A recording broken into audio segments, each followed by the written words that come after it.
computer. Torque acting on the external dipole when it is kept in the electrical field. अरे आज का topic क्या है? आज का टॉपिक है डाइपोल के बारे में हम आगे और पढ़ने जा रहे हैं. क्या करने वाले हैं? एक डाइपोल लेने वाले हैं और उसको एक एक्सटर्नल इलेक्ट्रिकल फील्ड, मतलब एक इलेक्ट्रिकल फील्ड ऐसा जो हम बाहर से लगा रहे हैं, डाइपोल का फील्ड नहीं, कोई और फील्ड ना, उस पे ले जाके डाइपोल को रख दिया. पहला case, what happens when a dipole is kept in an external electrical field. Uniform field में रख देते हैं पहला. यूनिफॉर्म फील्ड, इसको मैंने रिप्रेजेंट किया पैरेलल लाइन से. मेरे पास एक डाइपोल है जो नेगेटिव चार्ज है वो ग्रीन में और पॉजिटिव चार्ज है वो प्लस का, वो रेड में मैंने दिखाया. क्या होगा? अकेला इस चार्ज प्लस चार्ज को देख और फील्ड को देख, क्या करेगा ये? जल्दी बोलो. यस, देखो कोई बोला, क्या बोला? ई के डायरेक्शन में भागने लगेगा, उस पर एक फोर्स लगेगा, ये इस डायरेक्शन पे लगेगा और ये फोर्स रहेगा और फोर्स कितने के बराबर रहेगा? Q E. अब नेगेटिव चार्ज क्या करेगा? नेगेटिव चार्ज पे क्या फोर्स नहीं लगेगा? बिल्कुल लगेगा. कितना लगेगा? इस पे भी एक फोर्स लगेगा. देखो ए रहेगा F and that is equal to minus q into E. Direction उल्टा है लेकिन मैग्नीट्यूड सेम है. डायरेक्शन उल्टा लेकिन हम देख रहे हैं कि इसका मैग्नीट्यूड एग्जैक्टली सेम और एक ही बॉडी पे लग रहा है. दोनों फोर्सेस एक ही बॉडी पे रख रहा है. ठीक है, तो यहां पे फोर्स ऑन डाइपोल, हाँ, एक रहा, दैट इज, मैं यहां लिखा के देती हूं आपको, दिस इज प्लस चार्ज पे और ये रहा माइनस चार्ज पे. तो आप लिखोगे this force is equal to q into e. ये रहेगा आपके प्लस आई डायरेक्शन पे और ये रहेगा माइनस क्यू ई, यानी कि किस डायरेक्शन पे रहेगा? डायरेक्शन की बात करूं तो ये माइनस आई डायरेक्शन पे जा रहा है. नाउ क्या कर रहे हैं दोनों? दोनों एक ही बॉडी पे एक्ट कर रहे हैं. They are acting on the same dipole. So this is F1, this is F2. What about F1 plus F2? दोनों फोर्स को ऐड करोगे तो कितना आ जाएगा भैया? जीरो. एक ही बॉडी पे एक्ट कर रहा है, दो फोर्स, दोनों ऑपोजिट, मैग्नीट्यूड सेम. सो क्या करेगा? Cancel each other. ठीक है, अब दोनों एक दूसरे को कैंसिल कर दिए तो नेट फोर्स कितना होगा? Net force will be equal to zero. जब भी एक डाइपोल को एक्सटर्नल इलेक्ट्रिकल फील्ड में रखते हो और वो फील्ड यूनिफॉर्म है, और वो फील्ड अगर यूनिफॉर्म है तो ध्यान दीजिएगा कि नेट फोर्स उसके अंदर कितना होता है? तो नेट फोर्स उसके अंदर का हो जाता है that is equal to zero. बात समझ में आ गई? ठीक है भैया, फोर्स तो नहीं है तो क्या ये बैठा रहेगा चुपचाप कि घूमेगा? हाँ, घूमेगा. नेट फोर्स जीरो है लेकिन ये क्या करेगा? But it will rotate. क्यों भैया? क्यों? ये रोटेट किया. काहे रोटेट किया? काहे रोटेट किया? बोलिए. ये जो चार्ज है कपल जैसे एक्ट कर रहा है. जैसे मैंने ये पेन लिया, आपको दिख रहा होगा, इस पेन को मैंने यहां से भी खींचा और यहां से भी खींचा, दोनों तरफ से खींचा, तो ये क्या कर रहा है? दोनों पे मैंने फोर्स इसी डायरेक्शन पे किया और इस डायरेक्शन पे किया.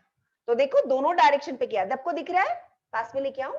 या ये देखिए ऐसा, यहाँ पर फोर्स और यहाँ पर फोर्स, तो दोनों मिला करके ये रोटेट करेगा. राइट? यहाँ पर दो कपल्स लग रहे हैं. सो these two forces form a couple which gives the dipole a torque. अच्छा, टॉर्क का फॉर्मूला बताओ. टॉर्क का फॉर्मूला क्या होता है? पिछले साल हम पढ़े थे. क्या होता है? हाँ, बोलिए. Torque is equal to force, any one force multiplied by perpendicular distance between the forces. याद आ गया? याद आ गया? हाँ, पिछले बार हमने पढ़ा था कि अगर जब भी हम लोगों के पास कोई भी टॉर्क लग रहा है तो हमें लेना पड़ेगा torque is equal to the force, any one of the forces, दो फोर्सेस हैं, दोनों इक्वल हैं, any one of the forces multiplied by the perpendicular distance between the force, और परपेंडिकुलर कंपोनेंट जो रहता है वही फोर्स उसको रोटेट करता है, अन्यथा वो रोटेट नहीं होगा। तो चलिए यहाँ पर हम लेते हैं कि हमारे पास ये रहा फोर्स F1 और ये रहा that is equal to F2, और दोनों के बीच में, दोनों चार्जेस के बीच में जो डिस्टेंस है दैट इज इक्वल टू से 2L। अब मुझे ये वाली जो डिस्टेंस, इसको मैं कलर कर रही हूं, ये डिस्टेंस को लेना पड़ेगा, ठीक है। तो ये डिस्टेंस का यहाँ पर जो चार्जेस पड़े हुए हैं उनका पोजीशन का नाम दे देते हैं A और B, और ये वाला जो पॉइंट है let us be call us C। So we will write this as force is equal to कितना था भैया, QE था, और आपको डिस्टेंस लेना है and that distance is equal to BC। चलिए, ये थीटा क्या है? जो डाइपोल ने फील्ड के साथ बनाया वो डायरेक्शन थीटा है ना, वो देखिए ये भी थीटा होगा तो ये भी थीटा ही होगा। सो थीटा ले लिया, तो व्हाट इज दिस BC? अच्छा बताइए, इस ट्रायंगल में साइन थीटा की वैल्यू क्या है? साइन थीटा की वैल्यू है BC डिवाइडेड बाय AB, या sine theta it is equal to BC divided by 2L। भाई सिंपल ट्रिग्नोमेट्रिकल रेशियोज का फॉर्मूला मैं लगा रही हूँ, है ना, तो मुझे BC की वैल्यू यहाँ पर मिल जाएगी। भैया BC कितना मिलेगा? BC की वैल्यू निकाल लो, कितना आया? BC बराबर हो गया 2L sine theta. Basic mathematics लगाया और बेसिक मैथमेटिक्स लगा करके मैंने BC की वैल्यू लगा दी। अब इस BC की वैल्यू को यहाँ डाल देना है ना। कितना आया? तो बोले टॉर्क इज इक्वल टू उसका magnitude, right, Q into E multiplied by 2L sine theta. रे बाबा, तो एक काम कर, E को अलग कर, 2QL को इकट्ठे कर और यहां कर साइन थीटा। बेटा ये क्या है? 2QL क्या है? Dipole moment. डाइपोल मोमेंट है ना। तो अपन एक काम करते हैं, तो ये हो गया मेरा E P साइन थीटा।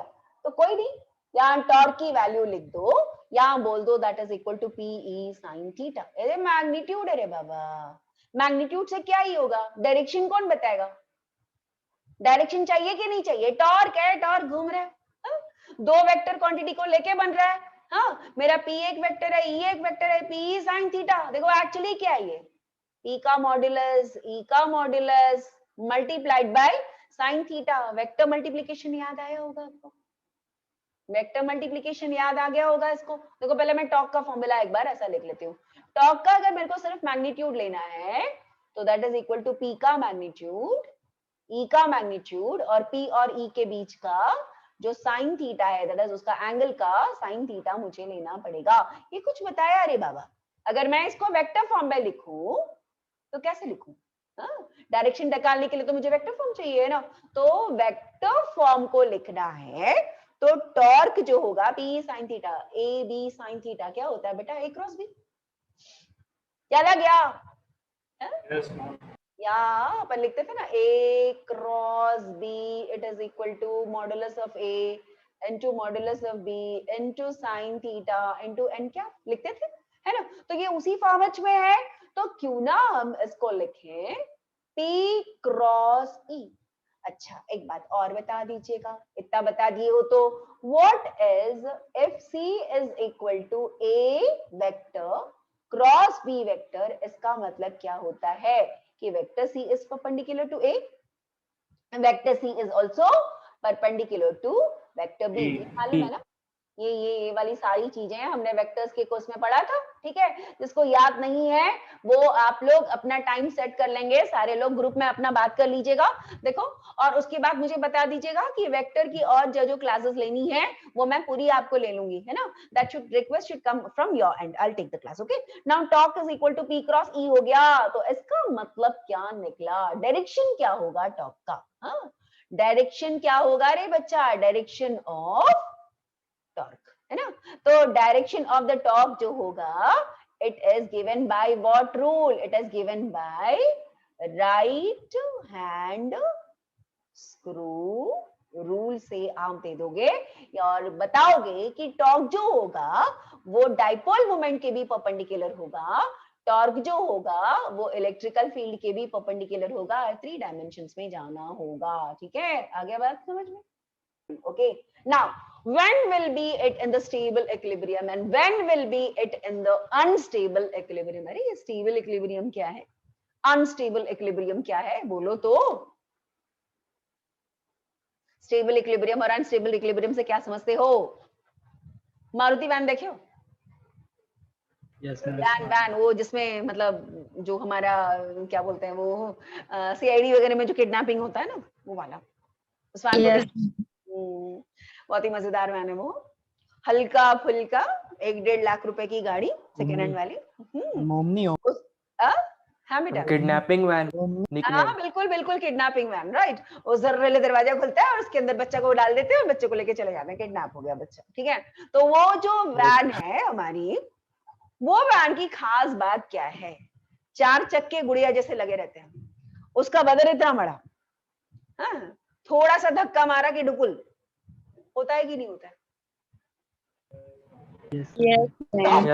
जहां आता है उसको पड़ा रहना है ना। रोड में जहां थोड़ा सा कर्व आया, इतने से टर्न मारा उसने और टर्न मारा कि वो धड़ाम से गिर गया, इसका मतलब क्या है, उसकी इक्विलिब्रियम है ही नहीं, स्टेबल नहीं है, स्टेबल नहीं है। देखो जब भी कोई चीज घूमती है तो वो अपने मीन पोजीशन से, या Maruti Suzuki omni, yes Ashish, it is Maruti Suzuki omni वाली वैन, ठीक है। तो वो वैन का मैंने इसलिए बोला क्योंकि वो उसकी सेंटर ऑफ ग्रेविटी जो है वो जमीन से काफी ऊंचाई पर है, यानी उसकी पोटेंशियल एनर्जी बहुत ज्यादा है, प्लस में ज्यादा है। तो किसी भी चीज की पोटेंशियल एनर्जी अगर ज्यादा हुई तो इसका मतलब है कि वो स्टेबल इक्विलिब्रियम में नहीं है, वो अनस्टेबल इक्विलिब्रियम है। और एक एग्जांपल मैं आपको दे सकती हूँ, चलिए कोन, कहां गया ये कोन, कोई भी कोन ले लेते हैं, कोन, आइसक्रीम कोन। आइसक्रीम कोन अगर मान लो पूरी तरह से फिल्ड है और मैंने आइसक्रीम से नहीं भरा, बूंदी से भर दिया, है ना, मद्रासी शादियों में होता है, कोन लेते हैं उसमें पूरा बूंदी से भर के उसको शगन में देते हैं, दीदी की यदि शादी में हमने दे दिया, ओके, वो शगन में ऐसे रखेंगे, कोन को मैंने टेबल पे रखा, खड़ा रहेगा। अब मान लो कि कोन को मैंने उसका जो नुकीला पार्ट है उसको जमीन पे रखा और ऐसे बोला इसको ले खड़ा रहे, खड़ा रहेगा क्या? No ma'am, no ma'am, no ma'am, वो अनस्टेबल इक्विलिब्रियम है, राइट। तो अनस्टेबल इक्विलिब्रियम कब होता है, तो अनस्टेबल इक्विलिब्रियम में वो बॉडी अपने मीन पोजीशन पे थोड़ा सा हिला दो तो वो मीन पोजीशन पे वापस नहीं आता, पहली चीज। अगर उसके मीन पोजीशन से अगर हमने उसको हिला दिया तो वापस वो अपनी मीन पोजीशन पे नहीं आता, अनस्टेबल इक्विलिब्रियम। दूसरी चीज, जब भी कोई चीज अनस्टेबल इक्विलिब्रियम में रहेगा तो उसकी पोटेंशियल एनर्जी बहुत ज्यादा होगी। अगर स्टेबल इक्विलिब्रियम रहेगा तो तुमने उसको थोड़ा सा हिला दिया, जैसे ये वाली है ना, देखो ये वाली, इसको मैं टेबल में रखूं, दिखेगा नहीं शायद, ये कैमरा में नहीं आएगा, जैसे मैंने इसको थोड़ा सा हिला दिया तो ये क्या कर रहा है, क्या कर रहा है, देखो मैंने थोड़ा सा हिलाया, इसको ऑसिलेट कर रहा है, वापस अपनी जगह आ रहा है, तो इसका मतलब इसकी इक्विलिब्रियम स्टेबल है, सिंपल। अगर मान लो कि अनस्टेबल इक्विलिब्रियम में होता तो मैंने इसको थोड़ा सा भी ज्यादा हिला दिया तो ये अपने ओरिजिनल पोजीशन पे वापस नहीं आएगा, वापस जाके खड़ा नहीं होएगा, तो इसका मतलब है वो अनस्टेबल इक्विलिब्रियम। स्टेबल इक्विलिब्रियम का सबसे अच्छा, जो आप कुछ मंथ्स के बेबी थे तब उस स्टेबल इक्विलिब्रियम के बारे में आपने बहुत अच्छे से जाना, वो गुड़िया सबके पास होगा। एक बड़ा सा हवा भरा हुआ गुड़िया रहता है जिसका बेस में रेत भरा रहता है, आपको बोला जाता है कि आप पंच करो, आप पंच करो, तो वो गुड़िया दूर जाती है, वापस अपने आप आ जाती है, डूम डूम डूम डूम हिलती रहती है, ऑसिलेट करती रहती है, देखा इसको आपने?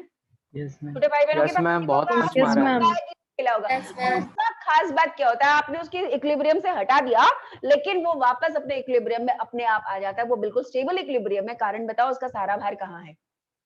उसका सारा भार कहाँ है? उसके बेस पे, बेस पे। यानी पोटेंशियल एनर्जी उसकी बहुत कम, उसकी पोटेंशियल एनर्जी बहुत कम। अब सोच के देखो कि कोई और ऐसा गुड़िया है जो हैवी है और ऊपर है, उसका जो सेंटर ऑफ ग्रेविटी है वो ऊपर है और उसको आपने धक्का मारा तो वो क्या करेगा? वो एक बार गिरा तो वापस अपने आप उठ करके खड़ा नहीं होगा, उसकी सेंटर ऑफ ग्रेविटी जो है वो चेंज हो जाती है, वो नीचे आने की कोशिश करती है। ठीक है, तो अब यहाँ पर क्या है भैया, टॉर्क को मैं इतना क्यों समझा रही हूँ? यहाँ पर मैं क्या बोलना चाहती हूँ, टॉर्क में भी एक इक्विलिब्रियम आती है ना। टॉर्क में भी आपके पास स्टेबल और अनस्टेबल दोनों इक्विलिब्रियम आती है, या आते हैं। हम लोग और समझाने की कोशिश करते हैं इक्विलिब्रियम क्यों आती है और स्टेबल कब होती है और अनस्टेबल कैसे होती है। देखो मेरे पास वो टॉर्क था, मैंने कहा टॉर्क ऐसे नहीं रहेगा, जैसे ही मैंने उसको एक्सटर्नल इलेक्ट्रिकल फील्ड में डाला, है ना, जैसे ही मैंने उसको एक्सटर्नल इलेक्ट्रिकल फील्ड में डाला तो ये कोशिश क्या करेगा, तो बोला ये कोशिश ये करेगा कि ये अपने आप को फील्ड के डायरेक्शन में अलाइन करने की कोशिश करेगा। क्या करने की कोशिश करेगा? हिला दो, dipole will try to align itself in direction of the field, है ना। तो क्या करेगा, अब देखो यहाँ पर QE लगा और यहाँ पर माइनस QE लगा, ये अपने आप को क्या करेगा, टर्न मारेगा, अभी थीटा बना रहा है और कोशिश ये करेगा कि अपने आप को फील्ड के डायरेक्शन पे एकदम स्ट्रेट लाके लेटा दे, बस खत्म। उसके बाद क्या रहेगा, torque will be equal to 0, है ना। तो इक्विलिब्रियम कब आएगा, तो इक्विलिब्रियम कब आएगा, तो हमने कहा टॉर्क को 0 होना चाहिए, है ना।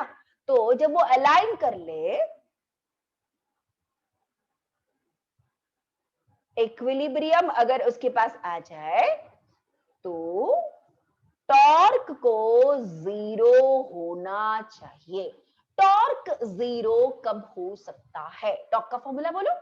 टॉर्क का फॉर्मूला होता है, टॉर्क का फॉर्मूला होता है P E sin theta into n cap.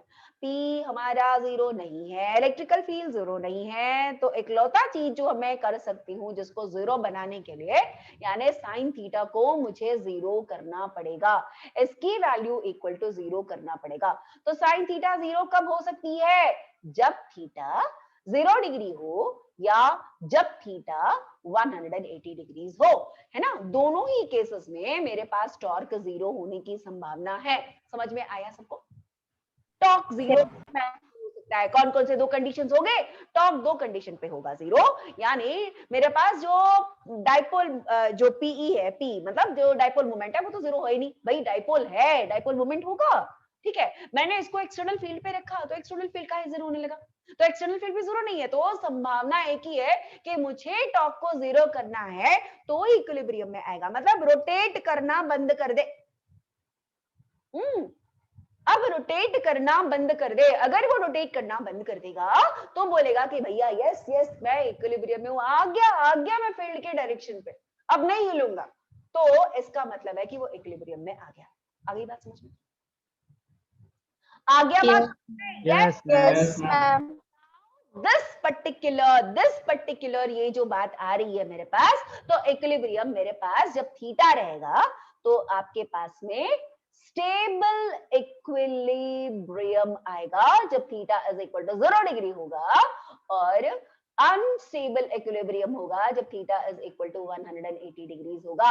अच्छा, ये 180 0 तो समझ में आ गया बेटा। देखो 0 में क्या होगा कि मेरे पास ये इलेक्ट्रिकल फील्ड है, हाँ, तो ये इलेक्ट्रिकल फील्ड में मैंने, एक मिनट यहाँ पर क्या हुआ, गड़बड़ करी मैंने, यस गड़बड़ नहीं रही, ठीक है फाइन। यहाँ पर क्या हुआ कि मैंने अपनी जो रिकॉर्डिंग है यानी मैं देख रही थी, लाइट गई, यहाँ पर मैंने ये पॉजिटिव चार्ज को रखा और मैंने यहाँ पर नेगेटिव चार्ज को रखा, और मुझे पता है कि देखो नेगेटिव से पॉजिटिव, इलेक्ट्रिकल फील्ड का भी दिशा वही और मेरा डाइपोल का भी दिशा हुई 0 है, तो यहाँ पर मेरा टॉर्क तो 0 होगा ही होगा, है ना, समझ में आ गया ना।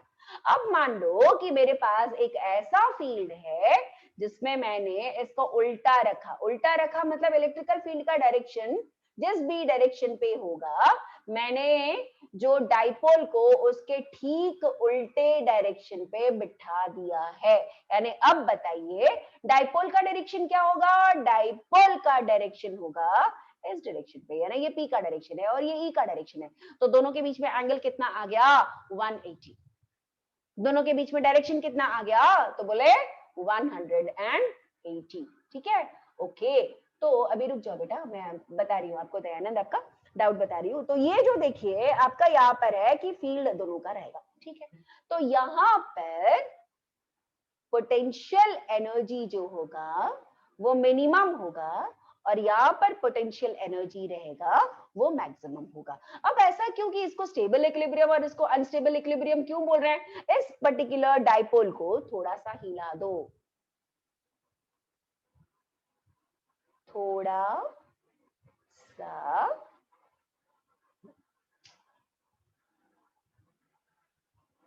हिला दो, क्या होगा रे बाबा? थोड़ा सा हिला दो, वापस आ जाएगा अपनी पोजीशन पे, है ना। क्यों वापस आएगा? उसको तो फील्ड के डायरेक्शन पे ही आना है ना, तो सारा फोर्स ऐसा वापस अपनी जगह पे आ जाएगा। ये क्या है? ऐसा बैठा हुआ। कैसे बैठा हुआ है? ऐसा। तो इसको अगर फील्ड के डायरेक्शन पे अपने आप को थोड़ा सा हिलाना है, तो वो थोड़ा सा अगर हिला तो ये पूरा हिल जाएगा, पूरा गोल घूमेगा। तो स्टेबल इक्विलिब्रियम में वापस ओरिजिनल पोजीशन में आ जाएगा और ये वाला ओरिजिनल पोजीशन से हिला दो तो पूरा घूम जाएगा। राइट? स्टेबल और अनस्टेबल समझ में आ गया आपको? राइट? Yes, ma'am. तो अभी Yes, ma'am. इम्पोर्टेंट बात आपको देखनी है, यहाँ पर इस पर्टिकुलर जब भी हम टॉक यूनिफॉर्म इलेक्ट्रिकल फील्ड के बारे में बात करते हैं तो एक इम्पोर्टेंट जरूर लिख लेना, ये इम्पोर्टेंट चीज है कि force net is equal to 0 but torque net is not equal to 0। कब की बात है? जब मैं टॉर्क की बात करूं, है ना। तो जब भी एंगल बना के रखते हैं, theta is not equal to 0, theta is not equal to 180 degree, तब की मैं बात कर रही हूं। अगर 180 या 0 रहेगा तो टॉर्क भी आपका 0 रहेगा, ठीक है। तो ये सवाल का ज्यादा हो गया। मैक्सिमम टॉर्क कब होगा? What will be the maximum value of the torque and when? बोलो बोलो जल्दी। 90 when theta is 90 degree. When theta is equal to 90 है ना, तो tau is equal to PE sin theta n cap। तो sin theta का maximum value होता है 1, so theta is equal to 90 degrees रहेगा, तो तब जाकर के वो आपका टॉर्क आपका कितना हो जाएगा? मैक्सिमम हो जाएगा। What will happen when electrical field the dipole is kept in the non uniform electrical field? Non uniform electrical field, non uniform electrical field कैसा होता है बेटा? नॉन यूनिफॉर्म इलेक्ट्रिकल फील्ड में पहला कंडीशन उन्होंने लिया है, that is the same direction as that of the field. जैसे मैंने आपको ले लिया, ये वाली जो है मैंने ले रखा है, ये रहा मेरा इलेक्ट्रिकल फील्ड, है ना, और ये इलेक्ट्रिकल फील्ड नॉन यूनिफॉर्म है, नॉन यूनिफॉर्म फील्ड है, और मैंने डाइपोल को उसी डायरेक्शन पे रखा जिस डायरेक्शन पर मेरा इलेक्ट्रिकल फील्ड जा रहा है। ये देखो मेरा इलेक्ट्रिकल फील्ड का डायरेक्शन और मेरा फील्ड का डायरेक्शन सेम है, लेकिन यहां पर फील्ड E1 और यहां पर फील्ड मेरा E2 और E1 is greater than E2 है, तो क्या होगा बेटा? बोलो। इधर का फोर्स ज्यादा लगा, इधर का फोर्स कम लगा, है ना? फील्ड कम है ना? ये वाला फील्ड क्या है? ये ज्यादा, E1 ज्यादा है, E2 कम है, तो फोर्स जो लगेगा इस डायरेक्शन वाला, सो एफ नेट क्या मेरे पास रहेगा? एफ नेट जीरो नहीं रहेगा। एफ नेट जीरो नहीं है तो इसका मतलब है what is the force? That is equal to F1 minus F2। So ये डाइपोल क्या करेगा? Dipole will experience a force in direction of the field, है ना? जिस डायरेक्शन पे फील्ड है उसी डायरेक्शन पे डाइपोल बोलेगा मैं जाऊंगा, दौड़ूंगा मैं, है ना? लेकिन यहाँ पर थीटा इज इक्वल टू क्या है? Same as that of the field, theta is equal to 0 degrees. जब theta is equal to 0 degrees हो गया तो इसका मतलब इस केस में टॉर्क इज इक्वल टू 0 होगा। इसका मतलब क्या करेगा? आप सोच सोच सोच सोच क्या करेगा? ये डाइपोल ना जिस डायरेक्शन में फील्ड है उस डायरेक्शन में स्ट्रेट दौड़ेगा। क्या ये घूमेगा? No ma'am. नहीं घूमेगा। क्या ये घूमेगा? तो बोले नहीं घूमेगा भैया, नहीं घूमेगा। इट विल नॉट रोटेट, है ना? लेकिन डायरेक्शन किस डायरेक्शन पे? It will start experiencing a force in the direction of the field. Now अब हम लोग लेते हैं कि हम लोग इसका ऑपोजिट फील्ड में रख के देखते हैं तो क्या होगा, है ना? तो हमने लिखा ये रहा मेरा इलेक्ट्रिकल फील्ड और मेरा जो डाइपोल है वो उसके ऑपोजिट पे मैंने रखा। लाल वाला किधर है? ये मेरा लाल वाला, ठीक है, यहाँ पर है। और ये मेरा, ये देखो यहाँ से मैंने इसका डाइपोल मोमेंट लगा दिया, डाइपोल मोमेंट और ये दोनों के बीच में। और चीज वही है, यहाँ पर फील्ड मेरा E1 और यहाँ पर मैंने E2 रखा और यहाँ पर भी मैंने E1 का फील्ड का मैग्नीट्यूड E2 से ज्यादा रखा। अब बताइए क्या होगा? कौन सा वाला डायरेक्शन में फोर्स ज्यादा और कौन से वाले डायरेक्शन पे फील्ड कम लगेगा? बताइए। इस पे फोर्स मोर बट इस डायरेक्शन पे जाएगा और इस पे फोर्स लेस लगेगा। तो कुल मिला के जो फोर्स लगेगा वो किस डायरेक्शन पे लगेगा? बोलिए। Opposite to electric field.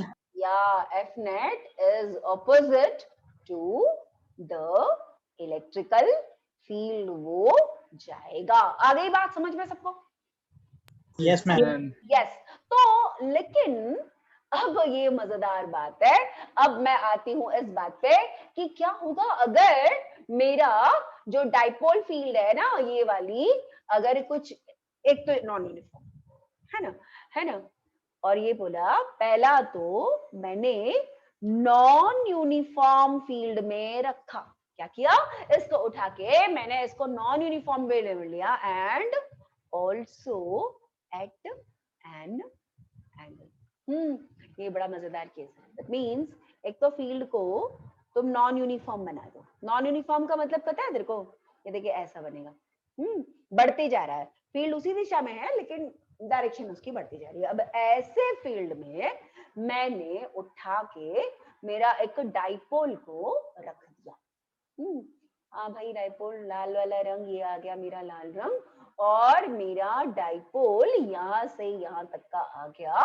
और यहाँ मेरे को जो लगा है, जो फोर्स लगा, इस पे यहाँ पर फोर्स लगेगा, यहाँ पर फोर्स, ये वाला more force Q into E1 यहाँ पर आ गया। This is minus Q into E2। अगर ये जो फील्ड है यहाँ पर फील्ड E2 है और मैंने देखा E1 is greater than E2, मैंने बस वही डायरेक्शन लिया है, डायरेक्शन कुछ भी हो सकता है ना।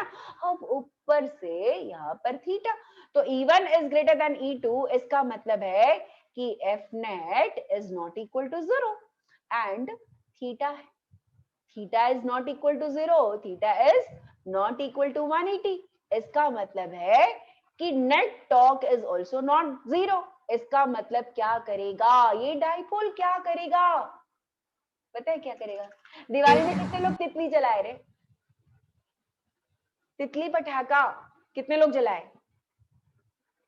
दिवाली में?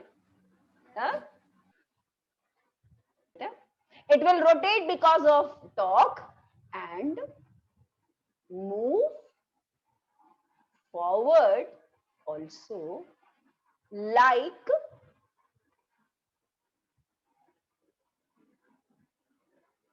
तितली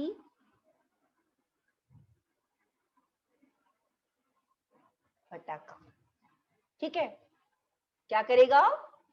घूम घूम के आगे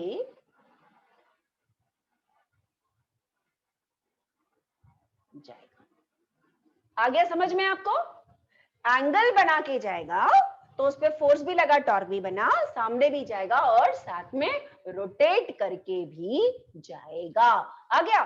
ठीक है, अब आ रहे हम लोग अगला टॉपिक पे, एंड दैट अगला topic is potential energy of a dipole in a uniform electrical field.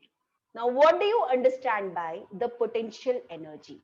Now, for the potential energy, let me take a uniform electrical field, and the magnitude of the electrical field is E. Now, you know that there is a dipole, and the dipole is having a positive charge and also a negative charge. You know that when it is kept in a uniform uniform electrical field, it will experience a force, and this is equal to QE, and this is also equal to minus QE. भैया rotate तो करेगा, rotate करेगा तो displace तो हुआ, force तो लगा, displace भी हुआ, टॉर्क लगा के रोटेट भी हुआ।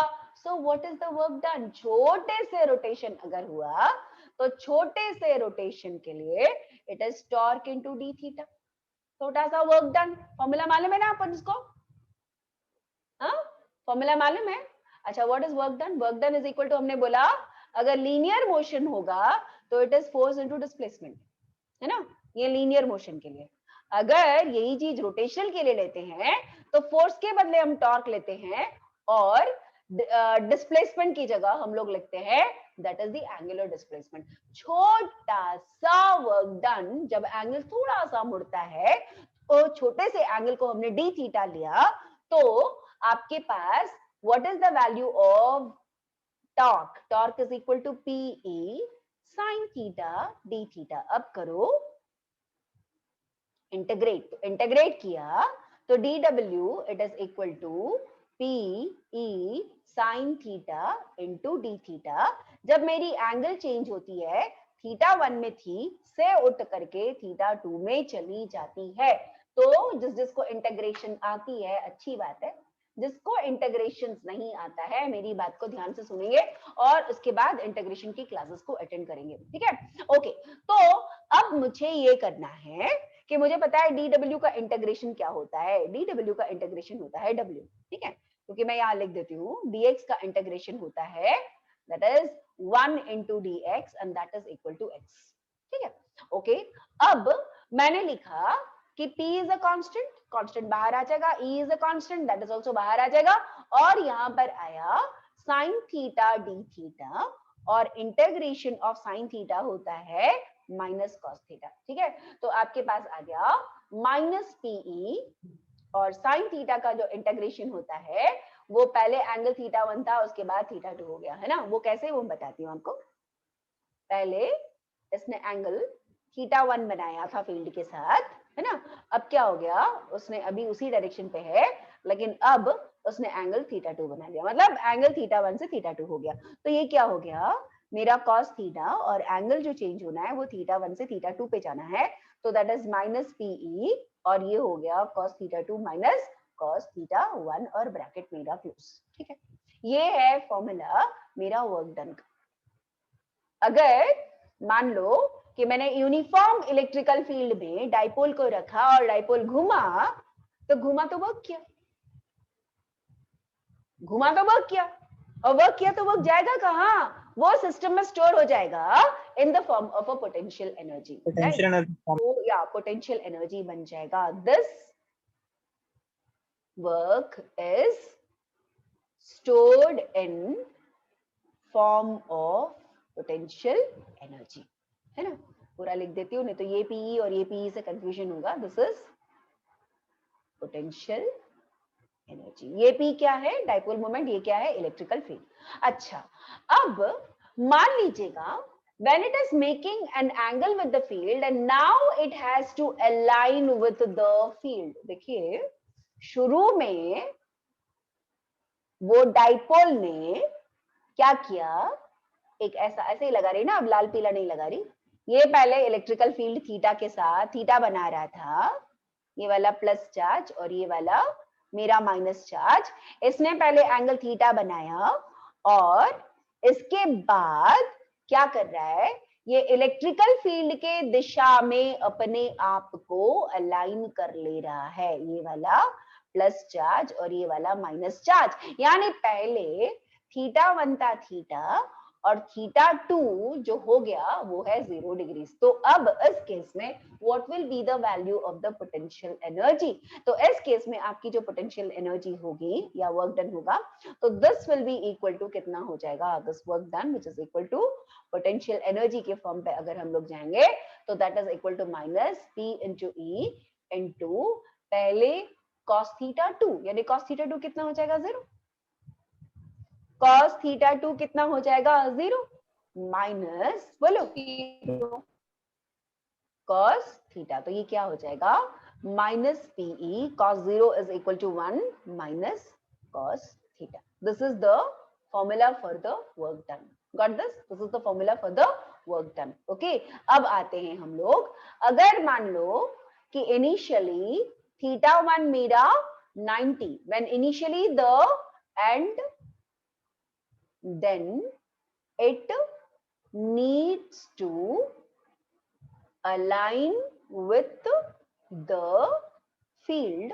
so यहां पर आपके पास में जो वर्क डन होगा minus PE cos theta 2 minus cos theta 1, so it will be equal to cos 0 minus that is cos 90।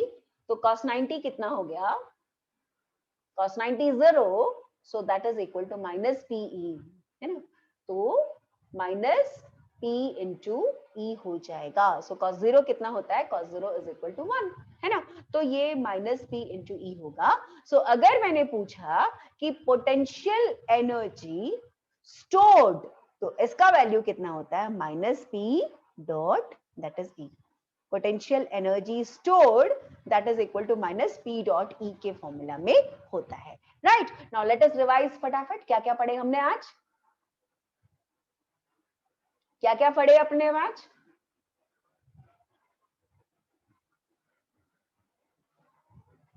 आज की हमारी मेन क्लास थी कि what happens when an electrical dipole is kept in external field. Uniform field में क्या करता है, net force is equal to 0 but rotate करता है ना। P sin थीटा हमने निकाला, वेक्टर फॉर्म में निकाला तो P क्रॉस E हो गया, है ना।